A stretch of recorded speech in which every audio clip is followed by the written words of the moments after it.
오늘 36장 오늘 36장 볼 텐데요.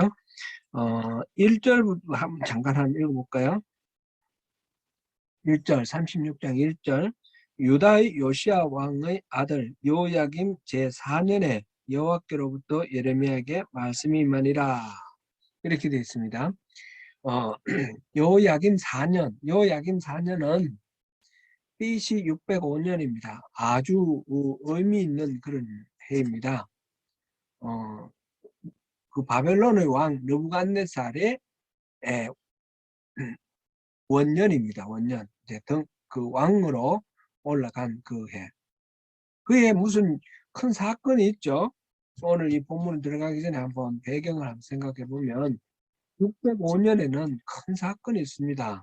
그게 바벨론과 이집트, 애국 간에 전쟁이 있었습니다. 갈그미스 전쟁, 그러죠? 갈그미스 전쟁. 기억나시죠? 여러 번 제가 말씀드려서. 제가 소개해 드릴 때 갈그미스 전쟁 1차 전쟁, 2차 전쟁이 있습니다. 1차 전쟁은 609년, 2차 전쟁은 605년.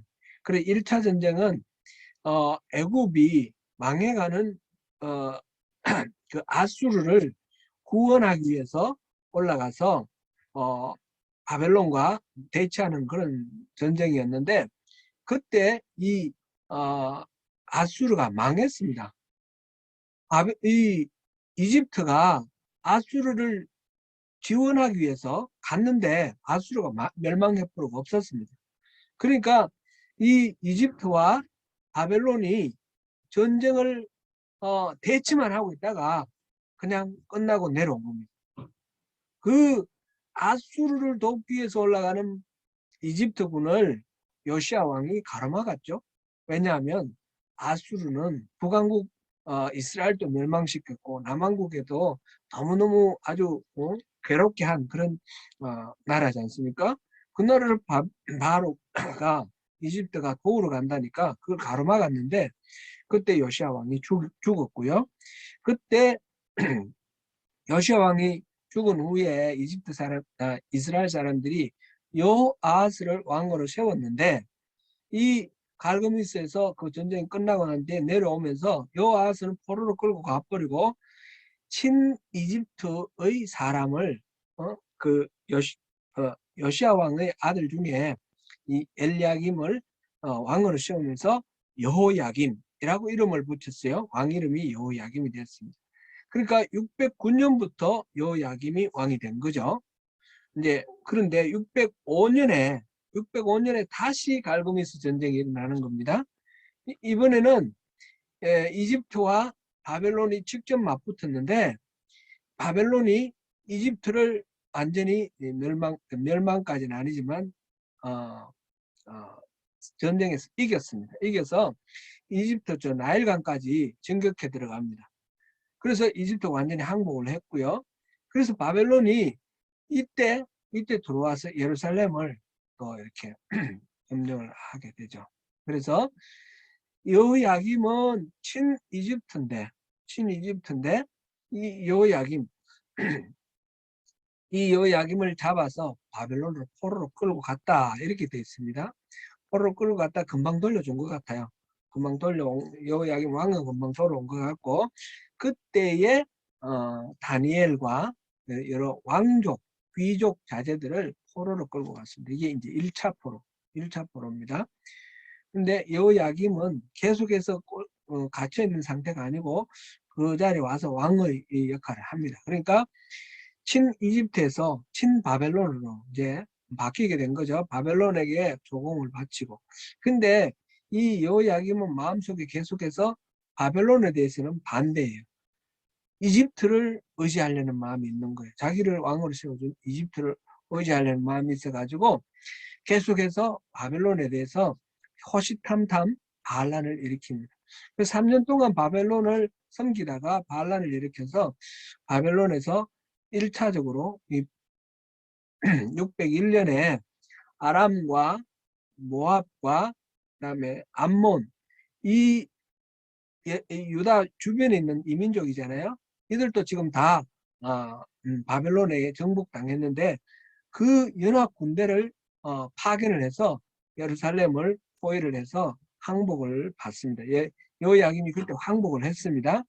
이제 3년을 바벨론을 섬기다가 친이집트로 돌아섰는데 이 암몬, 아람, 모압 연합군에 의해서 다시 굴복을 하고 친 바벨론으로 갔는데 그러나 마음속에는 계속해서 이집트 쪽으로 가요. 그러다가 또 반란을 일으켜가지고 나중에 BC 597년에 결국 느부갓네살이 다시 예루살렘을 포위합니다. 느부갓네살 2차 진공이죠. 와서 그래서 597년에 이 여호야김이 거기서 죽었습니다. 아마 정확한 거는 잘 모르는데 아마 포위당했을 때에 유대 백성들이 여호야김을 죽여서 내보내면 그냥 바벨론이 물러가지 않을까 싶어서 여호야김 왕을 죽여서 성 밖으로 던졌다. 이런 전설이 있는 거죠. 그래서 여호야김을 내보내고 그 아들 여호야긴을 왕으로 세웠는데 그 여호야긴을 나중에 이 바벨론이 이 예루살렘을 함락시키고 여호야긴을 포로로 끌고 갑니다. 그리고 다시 여호야긴의 삼촌 요시야 왕의 아들 시드기야를 왕으로 세웁니다. 이 과정 속에 지금 있는 겁니다. 여호야김 4년 때는 지금 바벨론에 느부갓네살이 와가지고 예루살렘을 정복을 했습니다. 이집트까지 쳐들어가서 이집트를 굴복시켰습니다. 지금 그 이전에 예레미야가 계속해서 예언한 내용이 있죠. 예레미야는 요시야 왕 13년부터 예언자로서 활동을 했는데 맨 처음 우리 예레미야서 1장에 보니까 북쪽에 끓는 가마가 있었어요.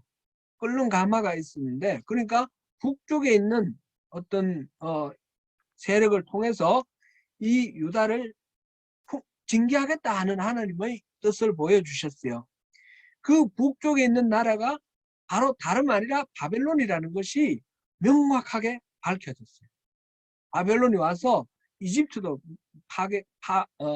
격파하고 예루살렘도 이제 포위를 해서 이제 왕과 그다음에 많은 귀족들, 자제, 왕족들을 포로로 끌고 갔으니까. 그리고 궁정과 성전에 있는 기명들, 이런 그릇들, 이런 것들을 많은 것들을 금으로 만들어진 거, 이건 노획물로 빼앗아 갔습니다. 이게 1차 605년에 있던 1차 포로 아닙니까? 그죠? 그렇게 된 상태예요. 지금 오늘 36장에 있는 여호야김 4년 하고 이렇게 나오는 이 기사는 이 느부갓네살 침공 전인지 후인지 정확하게는 안 나와 있습니다. 그러나 추정하건대 이거는 느부갓네살 왕이 침략하고 난 뒤라고 보는 것이 좋을 것 같아요. 그래서 예레미야가 그 앞에서 얘기했던 그 북쪽에서 오는 그 끓는 가마, 북쪽에서 내려올 하나님의 그 징계의 지팡이가 바로 바벨론이라는 것을 모든 백성들이 다 알고 모두 다 아는 상태에서 그때 하나님께서 이때까지 예언했던 거 전부 다 기록해라 이렇게 하는 거죠. 이때까지는 그 요시야 왕 그 13년부터 시작해서 그때가 BC 627년이거든요. 지금 605년까지니까 23해째예요. 23해째. 이거는 앞에 예레미야 25장에 보면 그런 말이 예레미야 4년째 25장 한번 볼까요?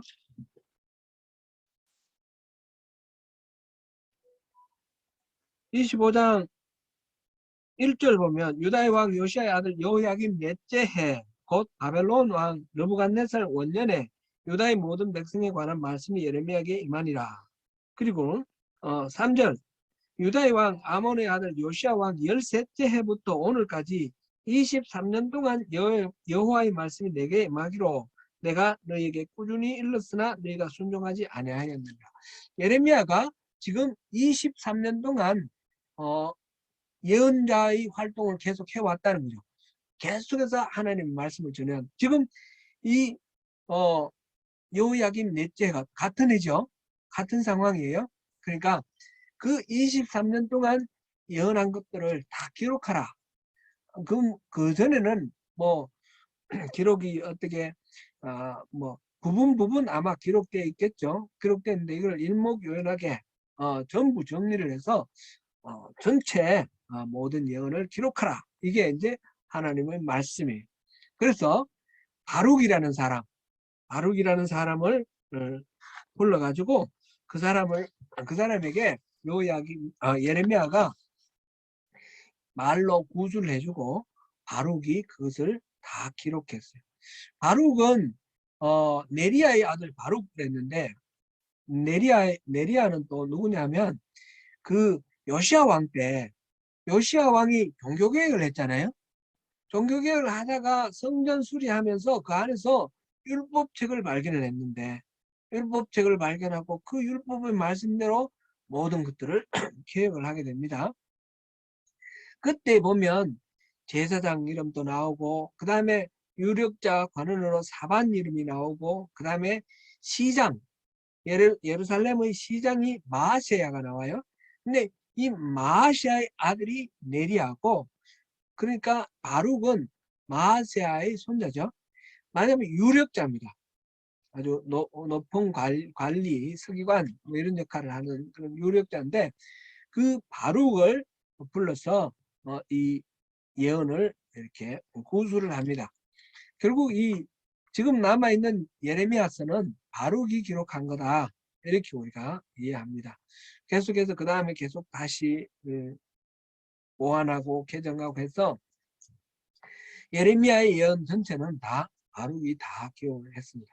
지금 여기서 바룩에게 두루마리에다가 그동안 23년 동안 예언했던 하나님의 말씀, 하나님 그동안 말씀하셨던 걸 전부 기록하라 해서 다 기록을 했습니다.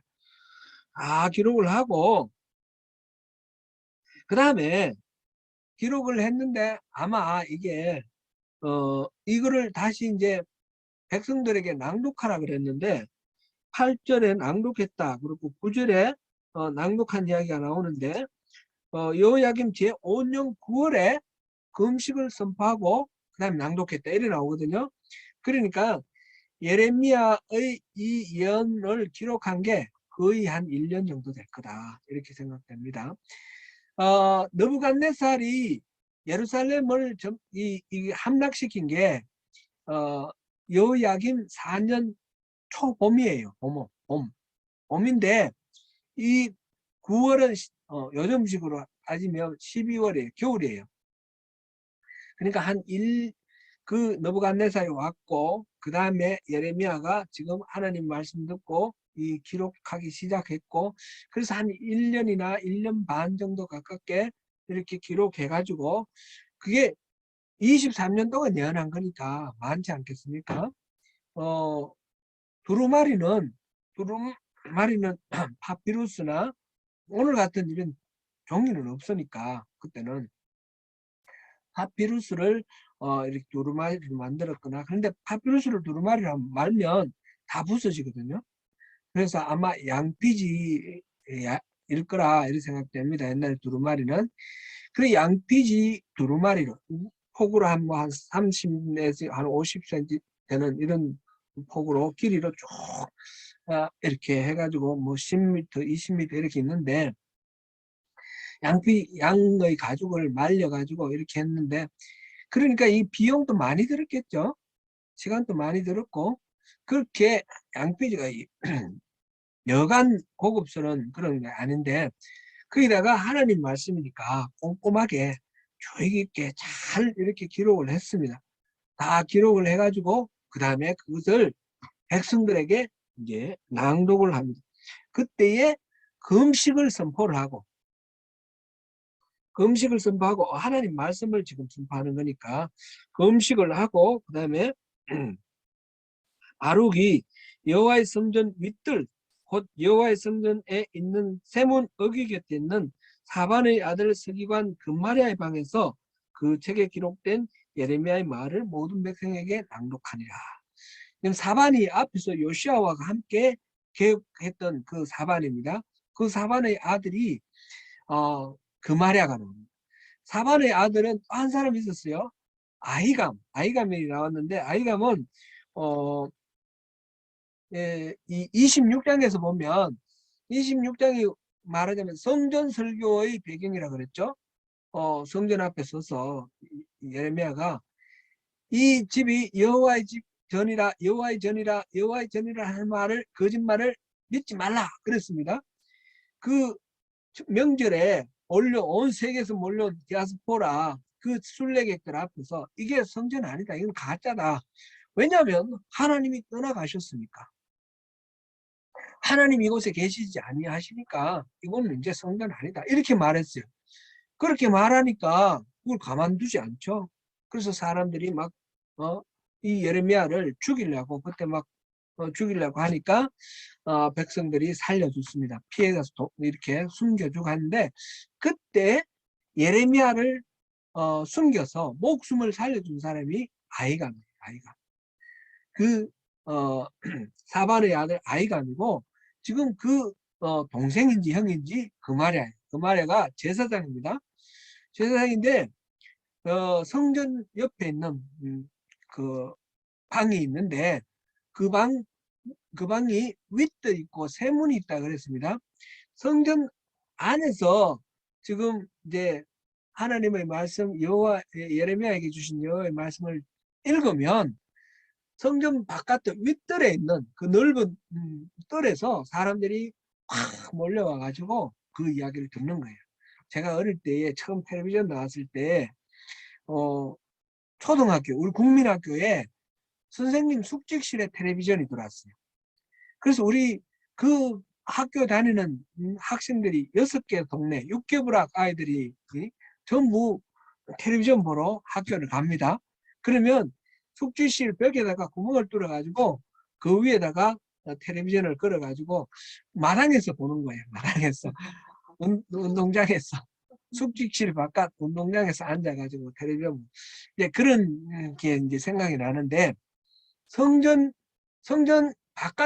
바깥에 있는 윗뜰, 거기에 성전 바깥이죠. 바깥에서 세문이 있고 거기에 있는 그마랴의 방에서 바깥을 향해서 이제 성경을, 하나님의 말씀, 예레미야의 말씀, 예레미야에게 주신 하나님의 말씀 바룩이 지금 적었는 거를 읽으면 그 바깥들에 있는 사람들이 전부 예루살렘 사람들이 수만 명이 앉아가지고 그 이야기를 듣는 거예요. 그때 이제 보니까 고관, 서기관 뭐 이 이름들 쭉 나와 있습니다. 이런 사람들이 다 들었습니다. 다 들었습니다. 그러면서 이거 어디서 나왔느냐? 그래서 바룩이 예레미야가 하나님으로부터 들은 거 내가 다 기록했다. 그랬는데 이 내용을 가만 들어보니까 그 고관들도 나름대로 하나님 말씀이 감동이 오는데 겁이 나는 거예요. 그래서 바룩과 예레미야에게 숨으라고. 지금 잘못 하다가는 잡혀서 죽을 수도 있으니까 숨으라고. 그래서 숨겨줍니다. 그게 이제 19절, 36장 19절에 고관들이 가서 숨고 너가 있는 곳을 사람에게 알리지 말라, 그런 이야기가 나왔습니다. 그래서 두루마리를 서기관 엘리사마의 방에 두고 그 다음에 왕에게 그 이야기를 보고를 했습니다. 지금 이렇게 하나님이 하신 말씀을 지금 예레미야가 구술을 하고 가룩이 다 적어가지고 그걸 이제 백성들에게 읽어줬습니다. 그랬더니 왕이 그거 갖고 오라고, 들어보자고 갖고 오라 그래서 여우디라는 사람이 그것을 갖고 왔습니다. 갖고 와서 그때가 바로 이 여호야김 5째 해 9월달 9째 달 5째 해 9째 달 겨울이에요. 겨울 궁전에 앉았고 그 앞에 불피운 화로가 있더라. 근데 여우디가 서너 쪽을 낭독을 하면 왕이 칼로 그것을 연하여 벼 화로불에 던져서 두루마리를 모두 태웠더라. 그냥 한꺼번에 두루마리를 화로에 집어 던져가지고 다 태워버린 게 아니에요. 여우디가 이제 좀 읽으면 서너 쪽을 이렇게 한 뭐 두루마리니까 그만큼 읽으면 그만큼 잘라가지고 불태우고, 그 다음에 여우디가 읽으면 그만큼 잘라가지고 불태우는 거예요. 지금 여호야김이 하나님 말씀, 예레미야에게 하신 하나님 말씀을 듣고 불태우는 거예요. 이건 무슨 이야기예요? 듣고는 어떻게 해야 되죠? 순종해야 되지 않습니까? 근데 듣고 그것도 칼로 잘라가지고 바로 불태웠다. 이건 아주 모욕하는 거예요. 하나님 말씀을, 이거 하나님 말씀 아니다 라고 하든지, 하나님이 이런 식으로 말씀하실 리가 없다 뭐 이런 식으로 부인을 하면서 그거를 하나님이 예레미야에게 주신 말씀을 모독하고 그러면서 불태워서 전혀 그것을 받아들이지 않고 무시하고 배척하는 겁니다. 그런 식으로 왕이 그 두루마리를 전부 다 태워버렸습니다. 지금 24절부터 나오는 이야기는 이제 그 이야기를 듣고 있는 왕이나 또는 고관, 왕의 신하들, 이런 사람들이 하나님의 말씀을 듣고 옷을 찢고 회개를 해야 되지 않습니까? 근데 옷을 찢고 회개하지 않는다는 겁니다. 그 중에 더러는 왕의 그 만행을 말리는 사람도 있어요. 그러니까 25절에 엘라단과 들라야와 그마랴는 누구였죠? 하반의 아들, 아히감의 형이나 동생, 형제. 이 사람들은 하나님의 말씀을 듣고 이게 참 엄중한 하나님의 말씀이다, 그런 마음이 드는데 왕이 그걸 찢어서 버리니까 그러지 마세요. 응? 상감마마 통촉하시옵소서, 조선식으로 하면 그런 거겠죠. 그렇게 막 하는데, 말리는데 왕이 듣지 않고 다 불태워버렸습니다. 그러고는 명령하기를 바룩과 예레미야를 잡으라, 그들 잡아와 그랬는데 지금 예레미야 바룩이 어떻게 됐습니까? 숨었습니다. 그죠? 숨어가지고 잡지를 못했습니다. 이렇게 왕이 두루마리와 그 바룩이 예레미야 입에서 나오는 하나님의 말씀을 구술한 그 모든 것들을, 말씀을 다 불살라버리고 난 뒤에 하나님 다시 말씀하시는 거예요. 그래서 그게 이제 27절부터 나오는 이야기가 다시 새로운 두루마리를 만들어 가지고 다시 기록하라. 그래서 기록하고 그 다음에 그것을 또 낭독을 하게 하면서 이 여호야김에 대해서 예언을 하는 거예요. 세 가지 예언을 했습니다. 세 가지 예언을 했는데 하나님이 지금 말씀하시는 거예요. 이 두루마리를 불태웠기 때문에 하나님 하신 말씀이 29절입니다. 그러니까 이때 왕이 한 말이, 내가 어찌하여 바벨론의 왕이 반드시 와서 이 땅을 멸하고 사람과 짐승을 이 땅에서 없어지게 하리라 하는 말을 이 두루마리에 기록하였느냐. 하나님의 말씀을 기록했는데 왜 이런 말을 기록했냐 하면서 여호야김이 그거를 불질렀는데, 그런 말을 했기 때문에 하나님이 하나님 말씀을 부인을 했기 때문에 주시는 그 징계가 30절부터 나옵니다. 그에게 다윗의 왕에 앉을 자가 없게 될 것이요. 그러니까 여호야김 자손은 다시는 왕으로 올라갈 사람이 없다는 거죠. 여호야긴이 왕이 됐는데, 여호야김이 죽고 여호야긴이 왕이 됐는데 석 달여를 100일밖에 못 있었거든요. 그렇게 돼 있고, 그 다음에 그 시체는 버림을 받아 낮에는 너희 밤에는 추위를 당하리라. 아마 이 예언 때문에 그런 전설이 내려온 것 같아요. 여호야김을 유다 백성들이 잡아 죽여서 성문 밖으로 던졌다, 그렇게 그런 이야기가 내려옵니다. 그리고 31절부터 이제 세 번째 예언인데, 그거는 내가 일찍이 그들과 예루살렘 주민과 유다 사람에게 그 모든 죄를 내리리라고 선포하였으나 그들이 듣지 아니하였느니라. 그래서 재난이 임할 것이다. 이게 지금 그의 자손과 신하들을 그들의 죄악으로 말미암아 벌할 것이다. 이게 지금 세 번째 예언입니다. 지금 우리가 전부 이렇게 한번 쭉 배경과 함께 쭉 살펴보았습니다. 지금 그 역사적 상황이 여호야김 왕으로서는 수치스러울 수 있는 그런 상황이에요. 예루살렘이 함락당하고 자기가 포로로 끌려갔다가 다시 돌아오고 많은 백성들이 포로로 끌려갔고 지금 바벨론 앞에 바벨론의 느부갓네살 앞에 유다는 맥을 못 추는 거예요. 하나님이 성전에 하나님이 계신다 그랬고 다윗의 왕은 끊어지지 않을 것이라고 약속하셨는데 어떻게 해서 이렇게 되는가? 그리고 예레미야는 끊임없이 말하기를 바벨론에 항복해라. 그것이 살 길이다. 그렇게 말하는 이걸 받아들이지를 못하는 겁니다. 여호야김이. 하나님의 말씀이라는 걸 받아들이지 못하고 계속해서 예레미야의 예언에 반기를 겁니다. 그리고 자기가 그 바벨론에 대해서 이제 모욕을 당하고 돌아왔으니까 더 반감이 있는 거예요. 그래서 바벨론을 항복하라는 이 예레미야의 말에 더 거슬러서 이렇게 이 두루마리를 불태워버리고 왜 이런 말을 하냐? 왜 바벨론에게 항복하라 하느냐? 그러면서 그렇게 예언을 부인을 하는 거예요. 자기가 잡혀가고 그 다음에 충성을 맹세를 했으면 고분고분해야 될 텐데 그게 안 되는 게 또 인간의 본성이죠. 우리나라 역사에 잠깐 그게 또 생각나더라고요.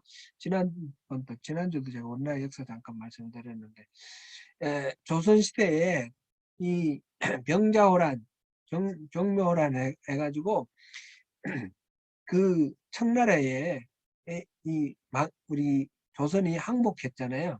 인조가 항복을 하고 그다음에 수십만 백성들이 포로로 끌려가요. 그때 그 왕자 두 사람이 그 볼모로 끌려갔습니다. 소현세자하고 복림대군 이 두 사람이 포로로 끌려갔습니다. 청나라에 저 심량에 갔죠. 심량에 가서 그 우리 세계사 때 우리 배웠는데 아담 샤 같은 사람이 서양 선교사가 와가지고 중국의 청나라에 서양 문물을 소개하고 이렇게 할 때 이 소현세자하고 아담 샤라고 친분이 깊었어요. 그래서 소현세자는 머리가 굉장히 좋은 사람이었고 그리고 이 서양 문물까지 다 이야기를 듣고 청나라가 오랑캐고 만주족 오랑캐고 별 볼 일 없는 줄 알았는데 그게 아니고 이렇게 강대한 나라고 또 이렇다는 걸 알고 명분에 치우치지 않고 실질적으로 어떤 것이 우리 이 나라에 도움이 되는가 그걸 생각을 하고 이렇게 많이 끼인 그런 역할을 했어요. 이제 나중에 소현세자가 돌아왔는데 인조하고 부딪히는 거예요. 인조는 자기가 청나라에게 항복하고 삼전도의 굴욕 그 청나라 황제 앞에 이제 머리를 땅에 이렇게 닿도록 절하는 삼고 구두레 그걸 하는 그 치욕을 당했기 때문에 청나라를 공격을 해서 청나라를 우리가 그 원수를 갚아야 되겠다. 그러면서 북벌론 흔히 말하는 북벌론을 계속 주장하는 거예요. 근데 소현세자는 그게 아닙니다. 지금 북벌할 수가 우리 힘이 안 되고 청나라는 이미 그 단계 넘어섰습니다.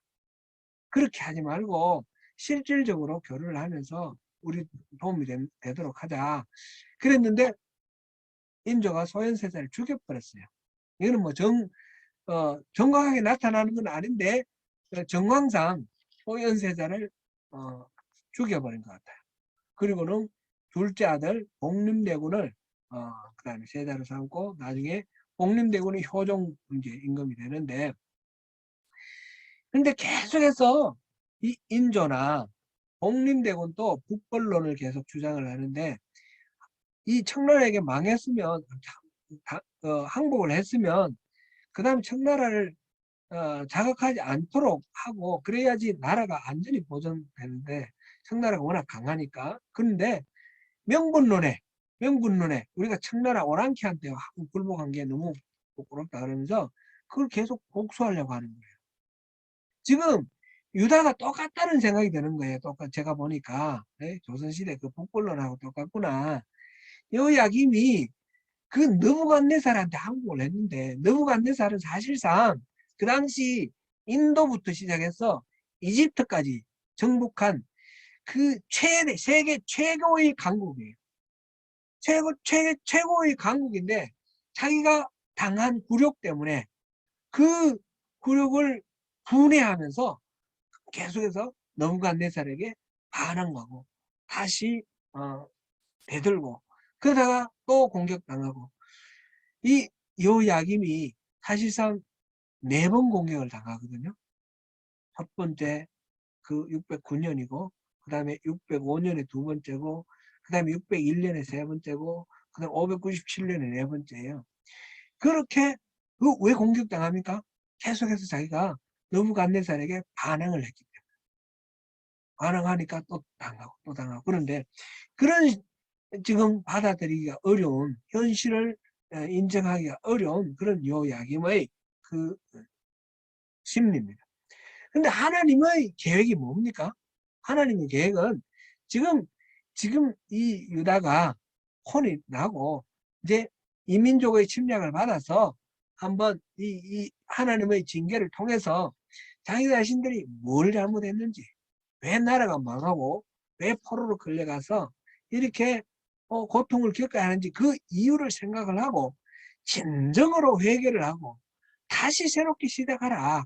그런 뜻으로 하나님은 이 징계를 계획하신 거예요. 그래서 예레미야를 통해서 계속 하시는 말씀이 그 바벨론을 가서 70년 지나면 내가 회복시켜 주겠다.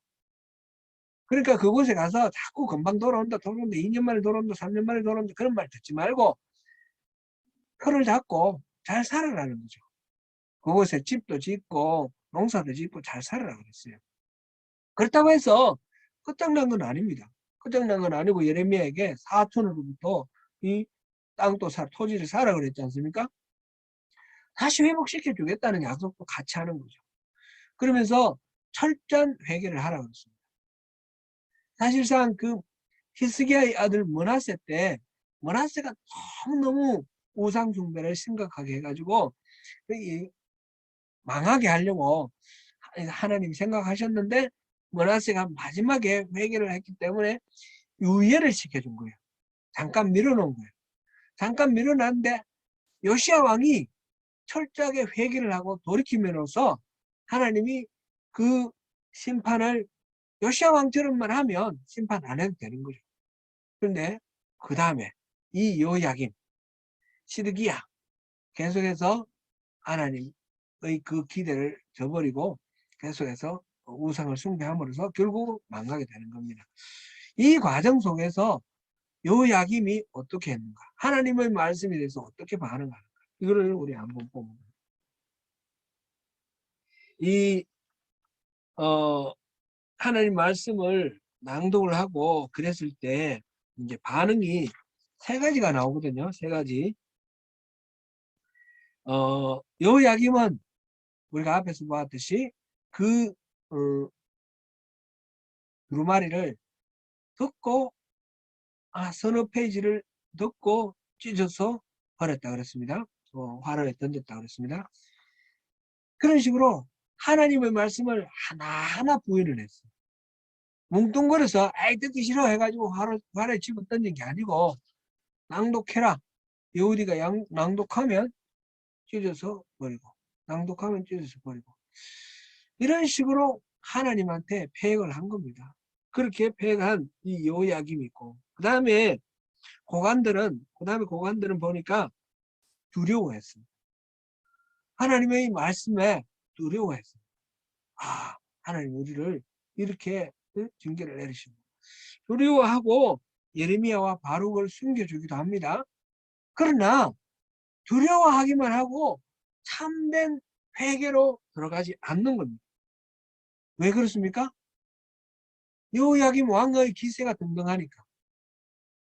그래서 바룩 잡아, 예레미야 잡아, 막 이렇게 막 길길이 날뛰고 하니까, 그래서 그 두루마리를 찢어서 이렇게 활을 던질 때 상감마마 그러면 안 됩니다. 말렸는데 말 듣지도 안 하고 그냥 계속해서 이렇게 불태우고 하니까 끝까지 가나지를 못하는 거죠. 왕을 말리지를 못하는 거예요. 눈에 보이지 않는 하나님보다 눈에 보이는 왕이 더 무서운 거죠.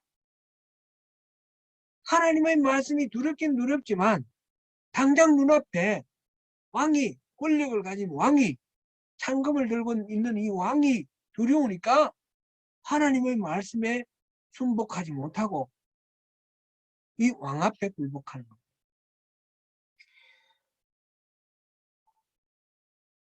그 다음에 이제 회개하고 순종하는 그런 사람들은 여기는 안 나와요. 요시야 왕은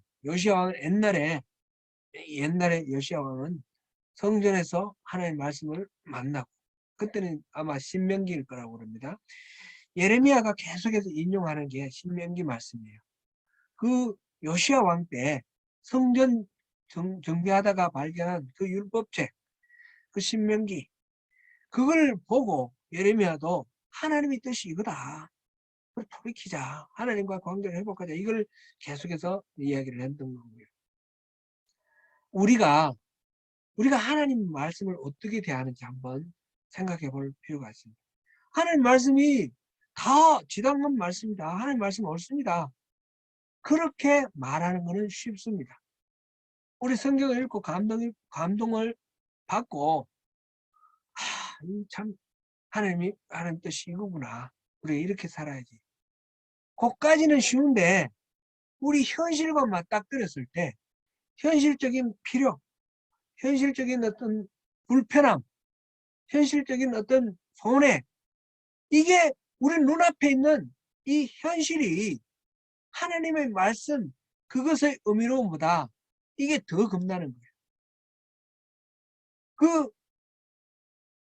여호야김 앞에 있던 신하들처럼 하나님 말씀 듣고 두려웠지만 하나님 말씀보다 왕이 더 두려워서 하나님 말씀 따르고 회개하고 순종하지 않았습니다.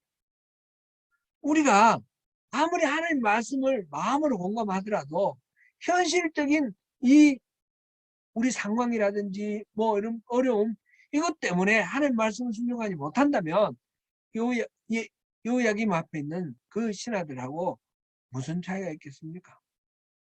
그나마 그 중에도 지금 바룩이라든지 아니면 사반의 아들 아히감이나 또는 그마랴나 이런 그 하나님의 말씀에 두려워하는 마음이라도 있는 사람은 그나마 다행이에요.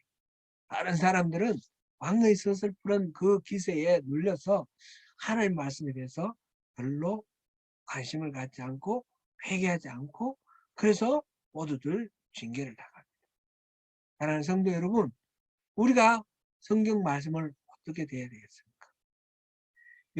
이 하나님께서 예레미야를 통해서 23년 동안 예언한 말씀을 기록하게 하고, 그걸 왕이 또 찢어서 화로에 던져넣는 그것도 하나님께서 각오를 하신 거죠. 그걸 통해서 우리 인간이 하나님의 말씀에 어떤 태도를 가질 수 있는지를 말하자면 시범 케이스로 보여주신 그 앞에 있는 백성들, 이런 반응들을 통해서 우리가 하나님의 말씀에 어떤 반응을 보여야 할 것인가, 그것을 깨닫게 하시기 위해서 하나님께서는 이 오늘 예레미야 36장을 보여주셨습니다. 하나님 말씀 앞에 이 눈앞에 있는 어떤 환경이나 어떤 조건이나 이것과 비교할 수 없는 하나님의 은혜로우심을 바라보면서 그 말씀을 바라보고, 하나님이 우리에게 요청하시는 바는 내게로 오라, 나를 찾으라, 내 마음은 재앙과 징계가 아니라 소망이 있는 것이고 평강이 있는 것이다. 이 29장 11절 말씀 우리 다시 한번 기억하시면서요. 그게 하나님의 마음이고 하나님은 이스라엘과 회복하기를 원하는 거예요. 하나님의 소원은 에덴 동산에서 아담과 같이 동산을 거닐면서 동행하셨던 그것을 원하시는 거예요. 우리가 주님과 동행하기를 요청하시면서 주님께로 돌아오라 부르시는 그 하나님 말씀 안에서 우리가 진정한 승리, 진정한 평강, 진정한 기쁨을 누리시는 저와 여러분 되시기를 축원합니다. 기도하겠습니다.